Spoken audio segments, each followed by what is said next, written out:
Hi friends, today I'm speaking to you from our Jesus Calls Prayer Tower Chapel at Adyar. Hello స్నేహితులారా, ఈ రోజు నేను యేసు పిలిచినాడు అడియార్ ప్రార్థనా గోపురంలోని Chappell నుండి మాట్లాడుతున్నాను. Yes, when I'm here itself I can feel the presence of God so mightily. ఇక్కడ దేవుని యొక్క బలమైన సన్నిధానమును అనుభూతి చెందగలుగుతున్నాను. Every day hundreds of people visit the Jesus Calls Prayer Tower, they visit the chapel and they are blessed. ప్రతిరోజు వందలాది మంది ప్రజలు యేసు పిలిచినాడు ప్రార్థనా గోపురాన్ని చాపెల్ ను దర్శించి దీవించబడతారు. I am one of that person. అందులో నేను కూడా ఒకదానను. Yes, whenever there's something in my life, a major event or something that is bothering me, I always run to the chapel at Jesus Calls Prayer Tower. నా జీవితంలో ఏదైనా ముఖ్యమైన సంఘటన ఉన్నా లేక ఏదైనా కష్టం ఎదురైనా యేసు పిలిచిన ప్రార్థనా గోపురంలోని చాపెల్ కు పరిగెడతాను. One day the Lord put a deep burden in my heart to fast and pray for my daughter Katie. ఒకరోజు ప్రభు నా కుమార్తె అయిన కేటీ గురించి ప్రార్థన చేయాలనే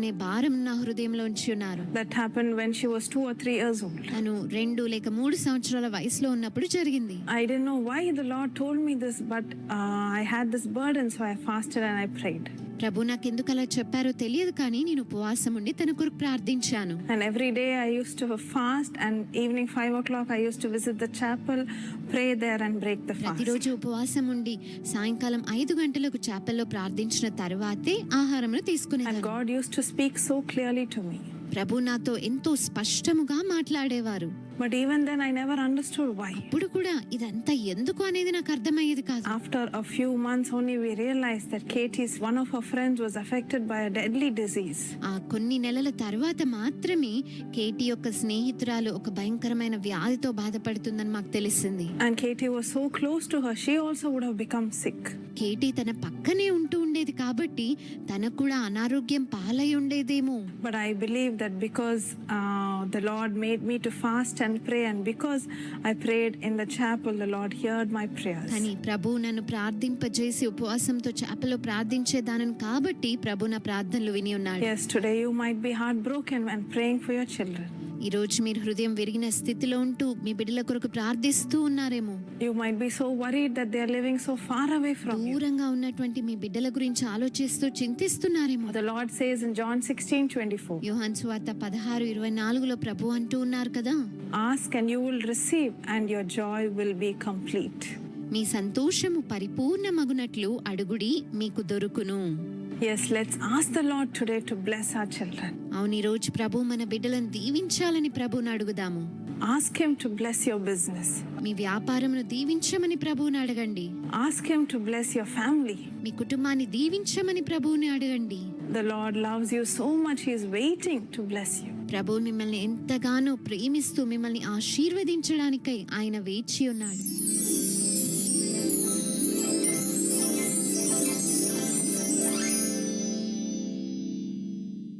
My friends, I wanted to share with you the secrets of praying and getting answers from God. స్నేహితులారా, దేవునికి ప్రార్థన చేయుట, ప్రార్థనకు జవాబులు పొందుకొనుట, అందుకు సంబంధించిన మర్మములను మీతో పంచుకోవాలని కోరుతూ ఉన్నాను. I just wanted to share what the Lord is telling us about prayer. ప్రార్థన గురించి ప్రభు ఏమని తెలియచేయగోరుతున్నారో దాన్ని మీకు చెప్పాలని కోరుతున్నాను. About praying and how God answers prayers. ప్రార్థించుట ఎలాగున, దేవుడు ఏ రీతిగా ప్రార్థనలకు జవాబును అనుగ్రహిస్తారు. In Psalm 145:18 and 19, 145వ Keerthana 18-19 వచనములలో we read that the Lord is near to all those who call on him. తనకు మొర్రపెట్టు వారికందరికీ ఆయన సమీపముగా ఉన్నారని అక్కడ మనము చదవగలుగుతాము.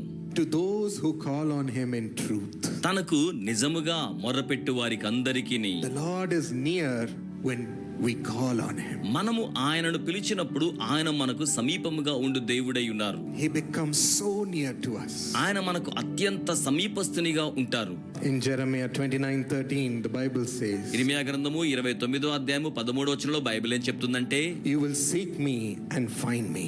మీరు నన్ను వెదకని ఎడల మీరు నన్ను కనుగొందురు. When you seek me with all your heart. మీరు మీ యొక్క పూర్ణ హృదయముతో నన్ను వెదకిన ఎడల. When you show above all else that you want him. మీకు అన్నిటికంటే మరి మిక్కిలి ముఖ్యంగా ఆయనయే కావాలి అన్నట్టుగా మీరు చూపించినట్లయితే, Those who call on him in truth ఆ రీతిగా ఆయనకు నిజముగా మొర్రపెట్టువారు will find him. ఆయనను కనుగొనెదరు. Matthew 6:33 says, మత్తయి సువార్త 6:33 ఏమని చెప్తోంది అంటే, seek ye first the kingdom of God and his righteousness, మొదటిగా ఆయన రాజ్యమును ఆయన నీతిని వెదకుడి, and all these things shall be added unto you. అప్పుడు ఇవన్నీ కూడా మీకు అనుగ్రహించబడును లేక కలుపబడును. Not being rooted to any other thing in this world, ఇక ఈ లోకములో దేని కొరకు కూడా వేరుపారి ఉన్నట్లుగా కాదు. saying only if I get these things I can live. ఇవి నేను పొందుకుంటే మాత్రమే నేను జీవించగలను అన్నట్టుగా కాదు. I am dependent on this thing or dependent on getting this thing. నేను దీనిని పొందడం మీదనే ఆధారపడి ఉన్నాను అన్నట్లుగా కాదు. Only that will give me life. కేవలం అది మాత్రమే నాకు జీవాన్నిస్తుంది అన్నట్టి భావన కలిగి ఉండడం. If you're rooted too strongly to anything in this world, మీరు గనక ఈ లోకంలో దేనితోనైనా బలమైన వేరుపారిన సంబంధం కలిగినట్లయితే, the Lord is a jealous God. ప్రభువు చాలా రోషము కలిగిన దేవుడు అయ్యున్నారు. He will remove it so that he can establish connection straight with him. ఆయన దానిని తొలగించి అయినను సరే నేరుగా మీరు ఆయనతో సంబంధ బాంధవ్యాన్ని కలిగి ఉండేలా చేయగలరు. So that through him you can get much more than what you have been wanting. కనుక ఆయన ద్వారా మీరు కోరుకున్న దానికంటే మరి ఎంతో గొప్పగా మరి మిక్కిలి ఎక్కువగా మీరు స్వీకరించగలుగుతారు. So earnestly seek him. కనుక యథార్థముగా మీరు ఆయనను వెదకండి. How has the Lord taught us to pray? మనము ప్రార్థన చేయుటను ప్రభు మనకు ఎలాగున నేర్పించారు. In Matthew we see that how the Lord Jesus taught us to pray. మత్తయి సువార్తలో ప్రభువైన యేసుక్రీస్తు వారు మనము ఎలాగున ప్రార్థన చేయవలనో నేర్పించడాన్ని మనము చూడగలుగుతాము. I just want to highlight some points in that prayer. ఆ ప్రార్థనలో కొన్ని అంశాలు లేవనెత్తాలని నేను కోరుచున్నాను. In Matthew 6:9-13 we read this. మత్తయి సువార్త 6వ అధ్యాయము 9 నుంచి 13 వచనాల్లో ఇవి మనము చదవగలము. Jesus said, "This then is how you should pray. యేసయ్య చెప్పారు, ఇదిగో ఈ రీతిగా మీరు ప్రార్థించవలసి ఉన్నది. Our Father in heaven, పరలోకమందు ఉన్న మా తండ్రి, hallowed be thy name. మీ నామము పరిశుద్ధ పరచబడును గాక. Your kingdom come." మీ రాజ్యము వచ్చును గాక. Look at the reverence with which this prayer is made. ఎటువంటి గౌరవనీయ భావంతో ఈ ప్రార్థన చేయబడుతుందో చూడండి. He asks us to call him Father. మనము ఆయనను తండ్రిగా పిలవాలని ఆయన అడుగుతూ ఉన్నారు. Our heavenly Father. పరలోకమునందున్న మా యొక్క తండ్రి. That's the relationship of prayer. అది ఏ ప్రార్థనలో ఉండు బాంధవ్యము. To be so close to him. ఆయనకు అత్యంత సామీప్యముగా ఉండుట. Even if we call him a king or a master, మనము ఆయనను రాజుగా లేక ప్రభువుగా పిలిచి ఉన్నప్పటికీ it means we have to wait for the favor of the king. అనగా దాని అర్థం రాజుగారి యొక్క అనుగ్రహం కోసం మనం వేచి ఉండాలి అన్నమాట. But for a father you don't need to wait for his favor. It's already upon you. కానీ తండ్రి యొద్దనైతే ఇక ఏమాత్రమును కూడా అనుగ్రహం కోసం వేచి ఉండాల్సిన అవసరం లేదు. అనుగ్రహం మీ మీద ఉండియే ఉన్నది. Our heavenly Father, మా పరలోకపు తండ్రి, hallowed be your name. మీ యొక్క నామము పరిశుద్ధపరచబడును గాక. The reverence we give to the name of the Lord. దేవుని నామానికి మనమిచ్చే గౌరవనీయ భావం. Hallowed be your name. మీ నామము పరిశుద్ధపరచబడును గాక. Worship his name. ఆయన నామమును ఆరాధించాలి. Praise his name. ఆయన నామమును And స్తుతించాలి. then you will forget about all your worries and fears. ఆ తర్వాత మీ విచారములు భయములన్నిటిని గురించి కూడా మీరు మరచిపోతారు. As your heart honors God's name. మీ హృదయము దేవుని యొక్క నామమును ఘనపరచుచు ఉండి ఉన్నప్పుడు Many times as I start to read the Bible and pray, I put on some worship music and just honor and glorify the Lord. నేను అనేక పర్యాయములు వాక్య పఠనము ప్రార్థన చేసుకునే సమయాలలో స్తుతి ఆరాధన సంగీతాన్ని కూడా నాతో పాటు కలిగి ఉండి ఆ విధంగా దేవునిని ఆరాధిస్తూ ఘనపరుస్తూ ఉంటాను. Firstly, it will wake me from my sleep. మొదటిగా అది నన్ను నిద్ర నుంచి మేల్కొల్పుతోంది. And secondly, it will take me into his glorious presence. రెండవదిగా ఆయన మహిమవంతమైన సాన్నిధ్యంలోనికి నన్ను తీసుకువెళ్తోంది. The Lord will fill my heart ప్రభు నా హృదయాన్ని నింపుతారు. as I honor him. నేను ఆయనను ఘనపరచుచు ఉండగా, Bow before his name. ఆయన నామం మీదట సాష్టాంగపడుతుండగా, Hear his great name. ఆయన గొప్ప నామాన్ని ఆలకిస్తూ ఉండగా, He is a father, yes, అవును ఆయన తండ్రి అయి ఉన్నారు, but he is a great God. కానీ ఆయన గొప్ప దేవుడై ఉన్నారు. Let us not forget that and treat him like trash. మనము దానిని మరచిపోయి ఏదో చెత్తలాగా ఆయనను భావించటం మానుకోవాలండి. Treat him so cheaply. ఆయన అత్యంత చౌకబారుగా చూడడం అనేది మనం మానివేయాలి. Lord, you come, you give me this. Okay, go. ప్రభువా మీరు రండి, ఇది ఇవ్వండి, ఇది ఇచ్చాక మీరు వెళ్ళిపోండి అన్నట్టుగా కాదు. We can never demand anything from him. మనం ఎప్పుడు కూడా ఆయన యొద్ద నుంచి డిమాండ్ చేయకూడదు. We need his favor. మనకు ఆయన అనుగ్రహము కావాలి. If his face turns toward us, ఆయన ముఖము గనక మన వైపు మళ్ళుకొని ఉన్నట్లయితే that's all. అది చాలండి. If his favor comes upon us, ఆయన అనుగ్రహం మన మీదకి వచ్చినట్లయితే that's all. అది చాలండి. Worship him, ఆయనను ఆరాధించండి, honor him, ఆయనను ఘనపరచండి, and cherish the Lord. ప్రభువుని ఆనందింప చేయండి. For he has already freely given himself to you. ఆయన మీకు తనను తాను ఉచితముగా అనుగ్రహించుకొని ఉన్నారు. So worship him and receive him, కనుక ఆరాధన చేయుచు ఆయనను స్వీకరించండి, and receive his kingdom. ఆయన యొక్క రాజ్యమును స్వీకరించండి. In Proverbs 18:10 it says, సామెతలు 18:10 ఏమని చెప్పబడుతుందంటే, the name of the Lord is a strong tower. యెహోవా నామము బలమైన దుర్గము. The righteous run into it and they are safe. నీతిమంతులు అందులోనికి ప్రవేశించి సురక్షితముగా ఉండెదరు. Every morning run under that name. ప్రతి ఉదయకాలం ఆ నామము క్రిందకు పరిగెట్టండి, Hide under that name ఆ నామము క్రింద దాగుకొనండి, and wear that name upon your forehead. ఆ యొక్క నామమును మీ యొక్క నుదుట ధరించండి. You can be safe from the attacks of the devil. మీరు అపవాది యొక్క దాడి నుంచి భద్రపరచబడి ఉంటారు. You can be safe from the attack of your me enemies. శత్రువుల దాడుల నుంచి మీరు భద్రపరచబడతారు. You can be safe from the problems of the world. ఈ లోక సమస్యల నుంచి మీరు భద్రపరచబడతారు. They cannot defeat you వారు మిమ్మును ఓడించలేరు. because you are safe in the strong tower of his name. ఎందుకనగా ఆయన నామము అనే ఆశ్రయ దుర్గములో మీరు సురక్షితముగా ఉండి ఉన్నారు. Then the Lord Jesus teaches us, అప్పుడు ప్రభువైన యేసు ఇంకను మనకు ఏమని నేర్పిస్తూ ఉన్నారు అంటే, your will be done నీ చిత్తము నెరవేర్చబడును గాక, on earth as it is in heaven. పరలోకమందు ఎలాగున నెరవేర్చబడుతూ ఉన్నదో భూమి మీదను అలాగుననే. Surrender to his will. ఆయన చిత్తమునకు మిమ్మును మీరు స్వాధీనపరచుకొనండి. It might be hard to do, అది ఒకవేళ చేయడానికి కష్టతరమైనప్పటికీ trusting in somebody to do something for you. ఎవరైనా ఏదైనా మీ కోసం చేయాలని వారి మీద నమ్మిక ఉంచి ఉన్నప్పుడు, That means you're giving it out of your hands into somebody else's hands. అనగా దాని మీ చేతి నుంచి విడిపించి మరొకరి చేతికి దానిని అప్పగిస్తున్నారన్నమాట. You are giving the responsibility to run your life to somebody else. మీరు మీ జీవితాన్ని నడిపించే బాధ్యతను మరొకరికి అప్పగించి వేయుచున్నారు అన్నమాట. If you tell your friend, you start making all the decisions for me, you start running my life, how will you feel? మీరు మీ స్నేహితుని దగ్గరికి వెళ్ళి నా జీవిత నిర్ణయాలని మీరే తీసుకోండి, నా జీవితాన్ని నడిపించడం మీరే చేయండి అన్నట్టుగా చెప్తే మీకు ఎలా అనిపిస్తుంది? You feel so nervous. మీకు చాలా భయం అనిపిస్తోంది కదా. But we are giving it to the Almighty God, అయితే మనము సర్వశక్తి గల దేవునికి అప్పగిస్తూ ఉన్నాము, who already knows the plans for our life and has created us so. ఆయన ఇప్పటికే మన జీవితానికి సంబంధించిన ప్రణాళికలను ఎరిగి ఉండి ఆ రీతిగా మనలను ఆయన సృష్టించి ఉన్నారు. So you are giving into the best hands. కనుక మీరు శ్రేష్టమైన హస్తములకు మిమ్మును మీరు అప్పగించుకొనుచు ఉన్నారు. More than you, he can run your life better. మీకన్నా మరి శ్రేష్టంగా ఆయన మీ జీవితాన్ని నడిపించగలరు. 1 Corinthians 6 says your life is not your own when the Holy Spirit comes and your body becomes the temple of the Holy Spirit. మొదటి కొరింథీ 6 ఏమని చెప్తుందంటే, మీరు మీ సొత్తు కాదు, పరిశుద్ధాత్ముడు వచ్చినప్పుడు మీ యొక్క దేహము ఆ యొక్క పరిశుద్ధాత్మ దేవునికి ఆలయం అవుతోంది అని. Your will be done on earth as it is in heaven. మీ చిత్తము పరలోకమందు ఎలాగున నెరవేర్చబడుతున్నదో భూలోకమందు అలాగునే నెరవేర్చబడాలి. Myself and my wife Shilpa, నేను అలాగుననే నా యొక్క సతీమణి శిల్ప, when we got married, we placed the responsibility to run our married life in his hands. మాకు వివాహం జరిగించబడి ఉన్నప్పుడు మా వైవాహిక జీవితాన్ని నడిపించవలసి ఉన్న బాధ్యతను మేము ఆయనకు అప్పగించి ఉన్నాము. This marriage is for you, Lord, ప్రభువా, ఈ యొక్క వివాహము మీ కోసమే అని చెప్పి ఉన్నాము. because you united us together. ఎందుకనగా మీరే మమ్మును ఇరువురిని కూడా ఐక్యపరచి ఉన్నారు. And use our married life to bring glory to your name. మా యొక్క వైవాహిక జీవితాన్ని మీ నామానికి మహిమను తీసుకురావడానికి మీరు వినియోగించుకోనండి.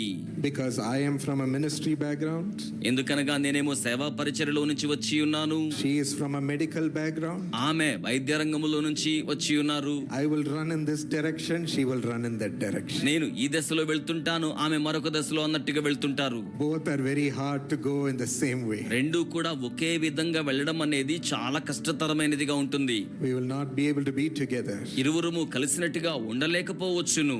So we didn't know how life is going to be. కనుక జీవితం ఎలాగున్న ఉండబోతున్నదో మాకైతే తెలియదు. But we said that responsibility, we push it to you, Lord. అయితే మేము చెప్పాం, ప్రభువా, ఈ యొక్క బాధ్యతను మేము మీ మీదకు నెట్టివేస్తూ ఉన్నాం. You lead us and open the right doors at the right times to run our life. మీరు మమ్మల్ని నడిపించండి, సరైన సమయానికి సరి అయిన ద్వారములు తెరవజేయబడులాగున మీరే మాకు నడిపింపు దయచేయండి. Your will be done. మీ యొక్క చిత్తమే నెరవేర్చబడును గాక. And once you say that, మీరు ఒక్కసారి అలాగున చెప్పిన తరువాత Jesus teaches us to ask, give us today your daily bread. యేసు మనకు ఆయన అనుదిన ఆహారాన్ని మనము ఆయనను అడుగులాగున మనకు నేర్పిస్తారు.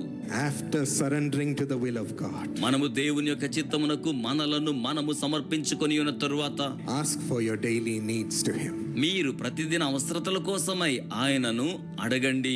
It doesn't mean you should never ask to the Lord. అంటే దాని అర్థం మీరు ఎప్పుడు ప్రభువుని అడగలేదని కాదు. He says, ask what you want in my name. మీకు ఏమి అవసరమైనదో నా నామములో అడగండి అని ఆయన చెప్పారు. I will do it. నేను దానిని అనుగ్రహించేదను. He makes us ask our daily bread, what we need that day. మన అనుదిన ఆహారం ఆ రోజు మనకి ఏమి అవసరమై ఉన్నదో దానిని మనము ఆయనను అడుగులాగున ఆయన చేస్తారు. Don't worry about tomorrow, he said. రేపటి గురించి చింతించవద్దని ఆయనే చెప్పారు. Tomorrow brings the trouble of its own. రేపటి దినం దాని చింతను అది కలిగి ఉంటుంది. Ask me every day what you want that day. ప్రతిరోజు ఆ రోజునకు ఏమి కావాలో మీరు నన్ను అడగండి, And leave it to me.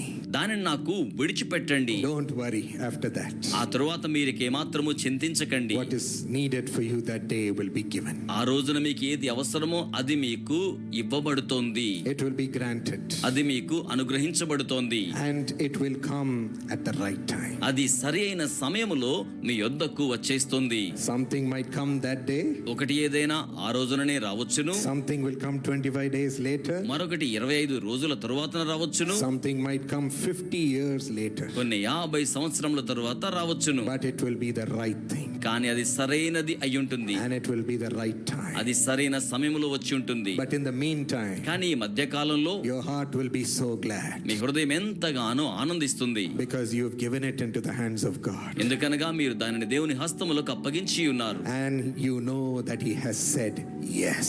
ఆయన అవును అని చెప్పి ఉన్నారనే సంగతి మీరు ఎరిగి ఉన్నారు. His answers and promises are yes and amen. ఆయన జవాబులు వాగ్దానములు ఆయన యందు ఎప్పుడు అవును ఆమెన్ అన్నట్లుగా ఉన్నాయి. Heaven will say yes. పరలోకము అవును అని చెప్తోంది. And your heart will be full of peace. మీ హృదయం సంపూర్ణముగా శాంతి చేత నింపబడుతుంది. That God has taken control. దేవుడే సమస్తం మీద ఆధిపత్యమును కలిగి ఉన్నాడని. When I was in college, నేను కళాశాలలో ఉన్నప్పుడు I saw all my fellow classmates going in pairs. నా తోటి తరగతిలో ఉన్న వారందరూ కూడా జతలుగా వెళ్తూ ఉండడాన్ని చూసేవాడిని. In Facebook, everybody saying committed. Facebook లో అందరూ కూడా మేము మరొకరితో ఒప్పందం చేసుకుని ఉన్నాము అన్నట్లుగా ఉండేవారు. In a relationship. ఒక బాంధవ్యంతో ఒప్పందం చేసుకున్నాము. I was saying, what is happening around me? నేను అనుకునేవాడిని అసలు నా చుట్టూరు ఏం జరుగుతోందబ్బా. Oh, that fantasy also came into me. అటువంటి ఊహ నాలోనికి కూడా వచ్చింది.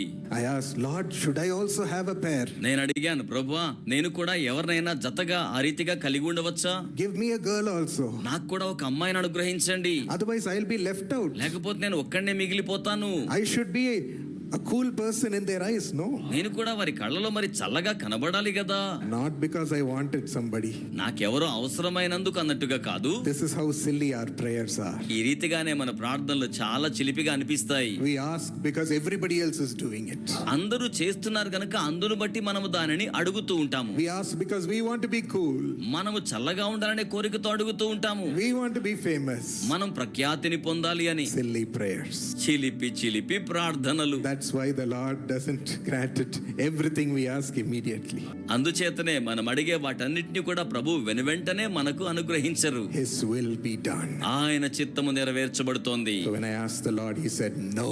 నేను ప్రభువుని అడిగినప్పుడు ఆయన లేదు అని చెప్పారు. Wait. వేచి ఉండు అని చెప్పారు. This is all He said in my heart. ఆయన నా హృదయంలో చెప్పినది ఇది మాత్రమే. I was praying in a fasting prayer like this. నేను ఈ రీతిగానే ఉపవాసం ఉండి ప్రార్థన చేస్తున్నట్లుగా ఉన్నాను. While all our team members were praying for the upcoming meetings and the ministry. మా బృందములో ఉన్న సభ్యులందరూ రాబోతున్న పరిచర్య కోసం సభల కోసం ఆ రీతిగా ప్రార్థన చేయించు ఉండగా But then He asked me to wait. అయినప్పటికీ ఆయన నాకు చెప్పారు వేచి ఉండమని చెప్పారు. And after 7 years, God gave me a beautiful gift through my wife. 7 సంవత్సరాల తరువాత సౌందర్యవంతమైన బహుమానాన్ని నా భార్య రూపంలో ప్రభు నాకు ఇచ్చారు. And she is such a blessing to me and a support to me.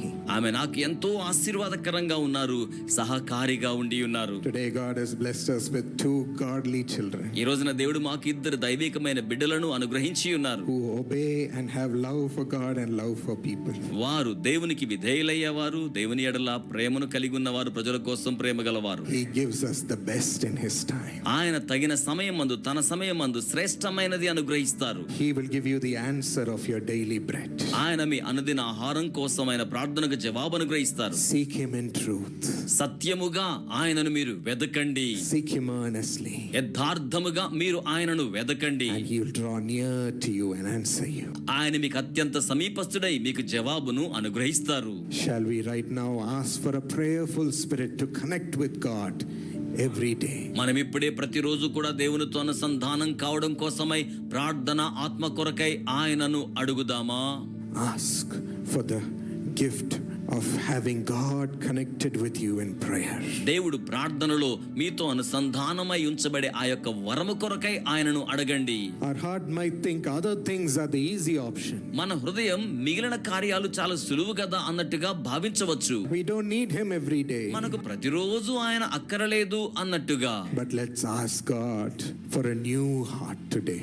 కానీ మనము ఈ రోజున నూతన హృదయం కొరకై అడుగుదామా? A heart which seeks after you, Lord. ప్రభువా, నిన్ను వెంబడించే, నిన్ను వెదికే హృదయమును మాకు అనుగ్రహించండి. Longs for you, for our life. మా జీవితం కొరకై, మీ కొరకైన ఎదురు చూపును మీరు మాకు అనుగ్రహించండి. Lord, teach my heart to know that without you I cannot survive. ప్రభువా, మీరు లేకుండా నేను బ్రతకలేను అనే సంగతిని మీరు నా హృదయమునకు నేర్పించండి. Give me a hunger and thirst in my heart to seek after you, Lord. నిన్ను వెంబడించి వెదుగుటకు నా హృదయములో ఆకలిని తృష్ణను మీరు నాకు అనుగ్రహించండి. Give me a hunger and thirst to seek after you. నిన్ను వెదకులాగు నా తృష్ణను ఆకలిని మీరు నాకు అనుగ్రహించండి. I need you, Lord. ప్రభువా, మీరు నాకు కావలసి ఉన్నది. My friends, God has come seeking you. నా స్నేహితులారా, దేవుడు మిమ్మును వెదకుచూ వచ్చి ఉన్నారు. He has humbled himself ఆయన తన్ను తాను తగ్గించుకొని ఉన్నారు. and given his life for you. తన ప్రాణముని మీ కొరకై సమర్పించి ఉన్నారు. And even today ఈ రోజునకును కూడా stands at the door of your heart, మీ హృదయం అనే తలుపు ద్వారమునొద్ద నిలిచి ఉన్నారు. knocks the door ఆ యొక్క తలుపును ఆయన తట్టుచూ ఉన్నారు. and asks, can I come in and eat with you? నేను లోనికి రావచ్చునా, నీతో కలిసి భోజనం చేయవచ్చునా అని అడుగుతున్నారు. Can I come into your heart, my child, and can I stay with you? నా బిడ్డ, నేను నీ లోనికి రావచ్చునా, నీతో కూడా నివసించవచ్చునా? Oh Lord, ఓ ప్రభువా, how humble you are, మీరు ఎంత తగ్గించుకొని ఉన్నారు, how loving you are. మీరు ఎంత ప్రియమైన వారిగా ఉన్నారు. Even though we have drawn away from you, మేము మీకు దూరంగా వెళ్ళిపోయి ఉన్నప్పటికీ you bring us back to us. మీరు మమ్మల్ని మరలా మీ చెంతకు చేర్చుకుంటున్నారు. You come running after us మీరు మా వెంట పరిగెడుతూ మమ్మల్ని వెంబడిస్తున్నారు. with your nail-pierced hands. మీ యొక్క మేకుల గాయముల హస్తములతో You hug us and kiss us, oh God. మీరు మమ్మల్ని కౌగలించుకుని ముద్దెట్టుకుంటూ ఉన్నారు దేవా. Now ఇప్పుడైతే we surrender our life to you. మా జీవితంలో మీకు స్వాధీనపరచుచూ ఉన్నాము. We want nothing more than we want you, Lord. మీకంటే మాకు మిన్నగా ఏది అక్కర్లేదు ప్రభువా. We want Jesus. మాకు యేసు కావాలి. We want you every day, ప్రతి రోజున మీరు మాకు కావాలి ప్రభువా. every moment. ప్రతి క్షణమందును Ask Jesus right now. ఇప్పుడే మీరు యేసును అడగండి. He's flowing into your heart with love. ఆయన ప్రేమతో ఇప్పుడే మీ హృదయంలోనికి ప్రవాహంగా వచ్చేస్తున్నారు. He is overjoyed to have a place in your heart, మీ హృదయంలో స్థలాన్ని కలిగి ఉండడానికి ఆయన ఎంతగానో ఆనందిస్తున్నారు. to be a father to you. మీకు తండ్రిగా ఉండు నిమిత్తమే He said you will not be called slaves anymore. ఆయన అంటున్నారు, ఇక మీదట మీరు బానిసలుగా, దాసులుగా పిలువబడరు. You will not be called servants. మీరు ఇక మీద దాసులుగా, పనివారిగా పిలువబడరు. You will be called my child, మీరు నా యొక్క బిడ్డలుగా పిలువబడెదరు. my beloved son in whom I am well pleased. ఈయనే నా ప్రియ కుమారుడు, ఈయన యందు నేను ఆనందించుచున్నాను. You forgive us and accept us as your own, O God. ఓ దేవా, మీరు మమ్మల్ని క్షమించి మీ యొక్క సొంత వారిగా మీరు మమ్ములను అంగీకరించుచు ఉన్నారు. ఉన్నారు. We are so grateful to you. మేము మీకు ఎంతగానో వందనస్తులమై ఉన్నాము. Thank you for your loving kisses are coming upon us. మీ ప్రియమైన ముద్దులు మా మీదకు వచ్చేస్తూ ఉన్నందుకే మీకు వందనములు ప్రభువా. Thank you for forgiving us. మమ్మను క్షమించుచు ఉన్నందుకే వందనములు ప్రభువా. Thank you for promising to provide our daily bread. అనుదిన ఆహారాన్ని మాకు ఇవ్వడానికి మీరు వాగ్దానం చేసినందుకే మీకు వందనములు. Thank you for promising us to build our life. మా జీవితాల నిర్మాణం చేయరాగున మీరు వాగ్దానం చేయించినందుకు వందనములు. Thank you for blessing us to take us to a great heights. మమ్మను గొప్ప ఉన్నత్యానికి తీసుకువెళ్ళడానికి ఆశీర్వదిస్తూ ఉన్నందుకే మీకు వందనములు. Thank you for loving us, Lord. మమ్మను ప్రేమిస్తున్నందుకే మీకు వందనములు ప్రభువా. And for never giving upon us. ఎప్పుడు మమ్మను విడిచిపెట్టనందుకే మీకు వందనములు ప్రభు. We fall at your feet, Lord Jesus. ప్రభువైన యేసయ్య మీ పాదముల చెంత సాగిలపడుతున్నాం. Thank you, Father. వందనములు తండ్రి. In Jesus' name. యేసు నామములో Amen. Amen. God bless you. Precious young Archana Rajesh, along with you, I wish your beloved mother, Mrs. Dhanalakshmi, a happy birthday. అమూల్యమైన ఎం అర్చన రాజేష్ మీతో కూడా ఏకీభవించి మీ ప్రియమైన తల్లిగారు శ్రీమతి ధనలక్ష్మి గారికి సంతోషభరితమైన జన్మ దినోత్సవపు శుభాకాంక్షలను తెలియచేయించు ఉన్నాను. God bless you, dear sister, according to 2 Corinthians 12 and verse 9. God says, my grace is sufficient for you. My power is made perfect in weakness.